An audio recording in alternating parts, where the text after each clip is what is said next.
Hello, my name is Art Brown. I'm the Vice President of the Commonwealth Air Training Plan Museum. We're located at McGill Field at Brandon Airport in beautiful Brandon, Manitoba. Our museum tells the story of Canada's significant contribution to the World War II Allied war effort, which was a Commonwealth Air Training Plan.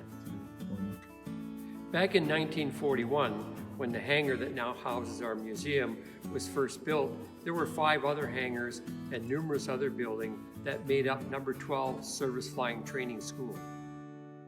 The Peavey Agricultural Grant will help us preserve the Medical Officers Building, which held great importance for the young men who trained here, as it was where they sought medical assistance, whether it was from a doctor or dentist. Now, I'm willing to bet you're wondering why a museum that tells one of the most significant stories of Canada's contribution to the Second World War is applying for, essentially, an agricultural grant from Peavey Mart. The answer is quite simple, although overlooked by the majority of Canadians today.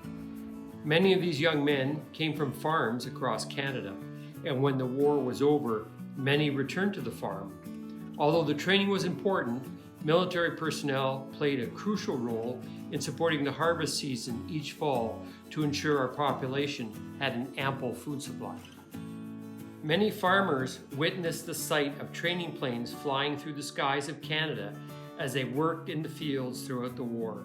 Even today, some of our former museum volunteers recall those planes flying overhead during the Second World War. Marie was one such volunteer that witnessed the world arrive at her door. It was an eye-opener to the world. That's the best I can say. And people came from all the Commonwealth trained. And they were all Air Force. There were no Army people that I knew of. But it was quite exciting, and they would come and they'd walk down the road just to visit, to see people on the days off.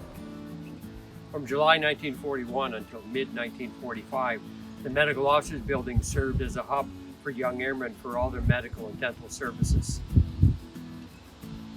Our goal is to build a new concrete pad and move the Medical Officers Building onto this pad and complete restoration work that is badly needed. With the support of this grant, we will be able to start work in the spring of 2024 with the completion in the fall of the same year in order to get the first stage of this restoration completed.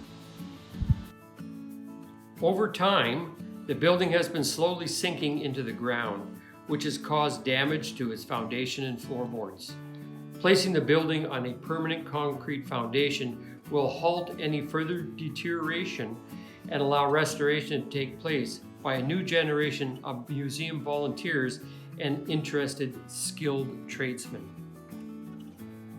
Once fully restored, the Medical Officers Building will enable us to tell a more comprehensive story of the contributions made by these young men and women on behalf of Canada.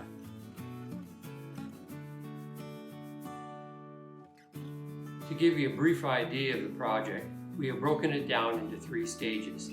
The first stage, which the Peavey Mart grant will cover, is approximate cost of $30,000 to build a new cement pad to move the building onto. Once completed, stage 2 will involve moving the building onto the new concrete pad, and then stage 3 will be the initial restoration of the building, basically the base plates and lower parts of the walls that have likely rotted away since the building has started sinking into the ground in the last few years. By completing this initial restoration of the building, we will prevent any further deterioration and will be able to fully restore the building down the road. Again, stages 2 and 3 will cost approximately $17,000, which the museum will be paying for, and the total cost overall, including the Peavey Mart grant, would be $47,000. The restoration of the building will allow the community to appreciate and see in person the sacrifices that our men and women of the Royal Canadian Air Force made back during the Second World War.